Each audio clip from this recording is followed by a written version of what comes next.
Hello, আমি astronomy Shastri. আজকে একটা নতুন টপিক নিয়ে তোমাদের সামনে এলাম। সেই টপিকটা হচ্ছে জোটক বিচার বা ম্যারেজ ম্যাচিং। এখনকার যুগে বিয়ের ক্ষেত্রে জোটক বিচার বা ম্যারেজ ম্যাচিংটা কিন্তু একটা ইম্পর্টেন্ট একটা ব্যাপার।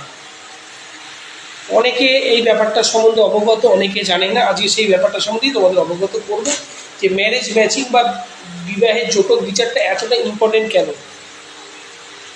দেখো, স্বামী স্ত্রী দুজন একে অপরের পরিপূরক হয়। তো এখন প্রত্যেক দিনই দেখা যায় যে আজকে খুব ধুমধাম করে বিয়ে হচ্ছে, কিন্তু বিয়ের আগে তাদের জোটক মেলানো হয়নি। বিয়ে 6 মাস 1 বছর যেতে না যেতেই তারা সেপারেশন বা তাদের ডিভোর্স বা কোনো না কোনো বৈবাহিক সম্পর্কে তাদের অবনতি ঘটছে। কেন এগুলো ঘটছে? এগুলোর কারণ হচ্ছে বিবাহের সময় বা বিয়ের সময় যখনই জোটক মেলানো উচিত, সবসময় নিশ্চয়ই ব্লাড গ্রুপ মেলাবে, যে কারো এডস আছে কিনা বা তার শরীরে কোনো প্রবলেম আছে কিনা, কিন্তু তার সঙ্গে সঙ্গে জোটক মেলানো উচিত।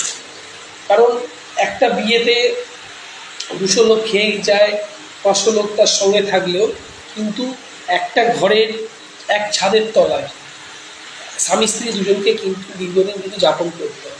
এবং তাদের জীবনটা যদি ঠিকঠাক যদি মধুময় না হয়, তাহলে বিবাহিত জীবনে চিট ধরবে, পরকীয়া বা অন্যান্য